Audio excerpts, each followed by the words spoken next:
අපිට ගන්න පුළුවන් බජට්ම ergonomic mouse එක මොකද්ද? එහෙම නැත්නම් මේ තුනෙන් හොඳම mouse එක මොකද්ද? මේක Ugreen vertical mouse එක. එතකොට මේක Basis ලගේ ergonomic mouse එක. එතකොට මේක තමයි Ugreen ලගේ සාමාන්‍ය හොඳම ergonomic mouse එක. ඉතින් මගේ website එකේ ගොඩක් buyers අහන ප්‍රශ්නයක් තමයි අපිට මේ mouse තුනෙන් අපි choose කරන්න ඕන හොඳම mouse එක මොකද්ද කියලා. ඉතින් අපි ටක් ගාලා බලමු කොහොමද අපි හොඳම mouse එක අපිට choose කරගන්න කියලා. ඉතින් අපි මේකෙදි mainly හිතන්න ඕනේ අපි මේ mouse එක ගන්නෙ මොන වගේ වැඩවලටද කියලා. මේකේ price එක ගැන අපිට ලොකුවට හිතන්න දෙයක් නැහැ. මොකද උඩරිම රුපියල් 1000ක 2000ක difference එකක් තමයි මේ mouse අතර තියෙන්නේ. price එක අතින් ගත්තොත් නම් මේ Basis ලගේ mouse එක තමයි ගණන් අඩුම mouse එක. ඉතින් මම මේ mouse එක use කරන්න යන්නේ මොන හරි video editing. එහෙම නැත්නම් පොඩ්ඩක් side එකට scroll කරන්න තියෙන වැඩකට නම්. ඒ කියන්නේ screen එකේ උඩ අතට scroll කරන්න කොහොමත් අපිට හම්බ වෙනවා. හැබැයි අපිට screen එකේ side එකට scroll කරන option එක ඕන නම් යන්න ඕන හොඳම option එක තමයි මෙන්න මේ mouse එක. ඒ වගේ මේ Basis ergonomic mouse එකට සාපේක්ෂව මේ Ugreen line mouse එකේ ergonomic ගතිය ටිකක් වැඩි. ඉතින් ඊළඟට තවත් option එකක් තියෙනවා අපිට මේ vertical mouse එක. ඔයාලට side එකට scroll කරන්න ඕන නැත්තම් ඒ වගේම ඔයාගේ wrist එක වුණත් අර හොඳ neutral position එක තියාගන්න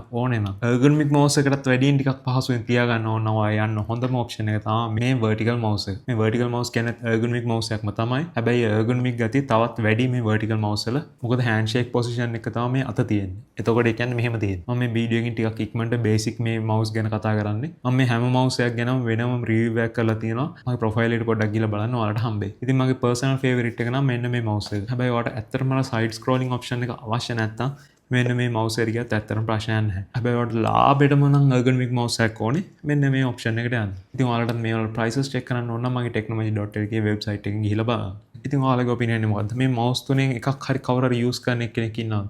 එහෙනම් comment එකක් දාන්න. මොකද ඒක අපි හැමෝටම වැදගත් වෙයි.